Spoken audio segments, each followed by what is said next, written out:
Okay, welcome to Monsterology, and today we're going to be talking about the Manananggal, and this is a uniquely creepy monster from the Philippines. It goes way back in the Filipino folklore, probably hundreds of years, probably to earlier than the 1500s as far as we know. Imagine a woman who by day is beautiful, and at night she actually separates the top part of her body from the lower part of her body. So she basically just rips herself in half and then grows bat wings and flies around, trailing her guts or entrails beneath her. She has a long proboscis-like tongue, and she goes in search of human organs to devour and blood to drink. Has a particular taste for human fetuses. So okay, let's take a look at this monster.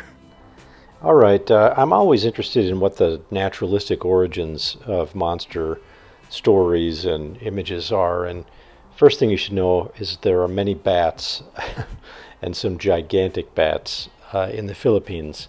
They're so big that they're called the flying fox bats, and they can have wingspans up to 6 feet wide.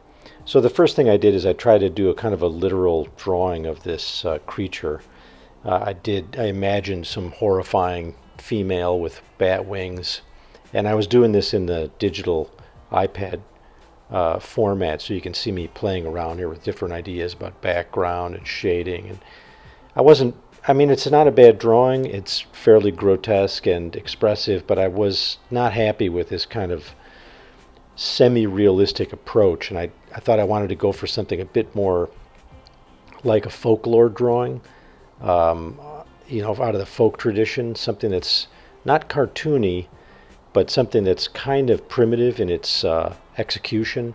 So I started looking at a lot of traditional Filipino arts and design, and started to get a sense of the imagery and some of the aesthetic qualities. And here, this is much more sort of cartoony than I'd hoped for, but I do find it amusing, and it's kind of fun. I thought if I actually draw this thing realistically, it's so grotesque that I don't really want to look at it. So maybe I'm just too squeamish for a straight up disgusting version. And so here you see me starting what ends up being the final version. And I did it in a digital format this time, and you can see I'm using elements from those earlier sketches. And in this I sort of create a protagonist to fight the monster, just a miscellaneous warrior from images I saw of 19th century Filipino warriors. And I tried to copy, in fact, their traditional tattoo patterns. So I looked at old images of their tattoos and tried to recreate that in this image, just to give it some historical connection.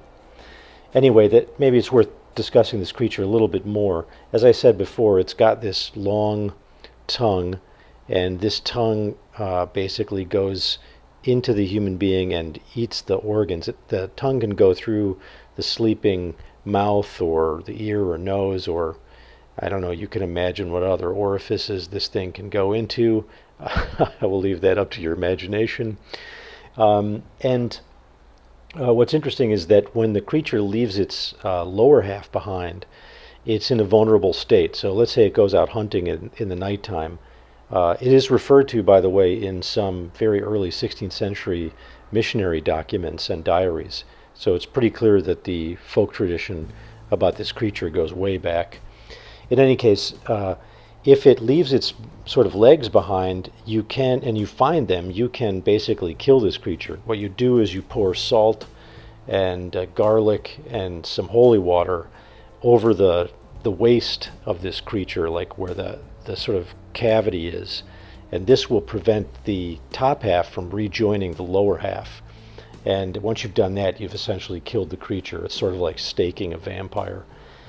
And it's worth mentioning that Filipino culture is superstitious, just like every other culture is. It's a mix of it's a syncretic mix of indigenous animism, some ideas from the East like Buddhism and Hinduism, but really primarily Catholicism. and it's a fairly magical form of Catholicism. There's still fairly common for people to think about demon possession and exorcism and so forth. So I always get to thinking, like, what's the purpose of this monster? What's it trying to say? What's the meaning of it in the larger culture? And some theories are, that it's somehow connected to the Spanish imperial patriarchy that developed in the 16th, 17th century. I don't find that particularly compelling. I think it's much more closely linked to the fact that you have a sort of a general natural history fear regarding bats in the region and the potential for disease transmission. But also, whenever you see like a woman like this characterized as a monster, or a man characterized as a monster, and it's connected to things like beauty and attraction and sex and procreation, it isn't always just the evils of patriarchy sort of in play. Sometimes it's just the natural dynamic between men and women, the sort of so-called war of the sexes. You think that finding a mate and having a family is this very, beautiful, harmonic, experience. That's what popular culture tells us. But anybody who's done it knows that it's a fraught, adventure with anxiety and worries about betrayal, and is this person going to be trustworthy? And there are vampire cads who woo you into the bedroom and then stomp all over your heart after they've had their way with you. And the same is true for females. There's the sort of femme fatale tradition that we often have. And I think this monster can be connected. The Manananggal may in fact be a kind of ultimate femme fatale. So here's the final drawing. I'm fairly pleased with how it turned out. I used a series of washes and then dialed back the washes by erasing them until I got this kind of old-fashioned folk look to it. And it's not particularly creepy, but I really do like it. All right, if you enjoyed this, learning about this creature from the Philippines, please hit the subscribe button and come back for more.